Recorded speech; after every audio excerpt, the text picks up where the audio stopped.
Hey there, David Hawk here, and today I want to share with you how to get the perfect settings for your Engrave, no matter what kind of material you're running. And there's two different ways to do that in xTool Studio, so I want to share both of those with you today. You can see here I've got this ornament that we ran for our girl Taco, and the way I got the settings for this is, first of all, you've got to connect your machine. So whatever machine you're running, I'm running the xTool S140 watt. So choose that machine. And then in the material library, you can see xTool's got a ton of materials that have presets for it. So if you're running bamboo, the black metal, the business card, I'm running basswood, so I just chose basswood. But whatever material you're running, acrylic, they've got cardboard, they've got all kinds of stuff, craft paper. Check that out if you haven't already. Once you hit apply, you can see the engraving setting changed. So if you go into this engrave setting, you can change it manually, but there again, at that point, you're just kind of guessing if you don't have a test grid, which I'll talk about in a minute. But you can click this one-click set, and that opens up this window. And now you can see xTool gives you a multitude of options as far as getting the right darkness or engrave level that you want. And you can see this one's probably going to dig in a little bit and give you that offset. This is the one I like for just a regular engrave on basswood, but all you got to do is click that and it automatically changes your settings over here. So once that's done, you're ready to go. Now you're set and you're ready. But what if you have a material that is not in the library? And that happens quite often, actually. So what you do then is you need the material test array. I call it a material test grid all the time. So if you hear me in other videos talking about that, that's what I'm talking about. It's a material test array. But to get that, you need an object. So I just go into basic shapes, and you can choose any of these for this. I particularly like this one, and I like it because it gives me that rounded area and a point, so I can see how detailed that engrave is going to be. But what you've got to do now is, this is on score, so you need to select at this point whatever kind of material test you want.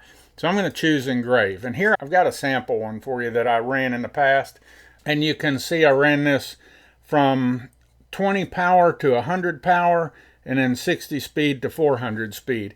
I think that's just kind of what I chose to do.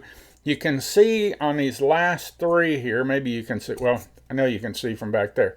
The last three burnt through. This one almost burnt through. So that gave me, if you can tell this third one here, it's kind of fuzzy. So I would know if I wanted to cut, I'd use an 89 power at 60 speed, and I know I'm going to I should get a good cut out of that. So I don't need to run another cut test grid.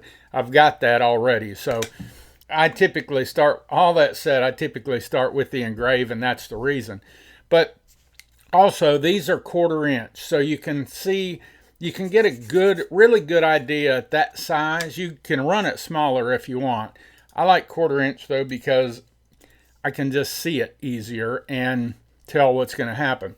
So now that you've got that set, we're got our machine, got our engrave, and now you select the little dot, and then you come in over here to applications and do material test array, and that's going to open this up, and it kind of gives you an idea of what you're going to get. Although this is just called technological plywood, I don't have any idea what that is, but it's wood. So they've got a bunch of different material types, so you can set your material type for whatever you're running. I'm obviously running wood. I'm going to do this ornament. I did this ornament on basswood. And so I start at 20. I want my power to go to 100, because why stop at 60? I might as well get 100. And then minimum speed, you could do 300, but you're not going to go through much there. I'm going to go to 60 minimum speed. And you can see nothing's changing on this picture. That's just a picture. But what does change is your test grid.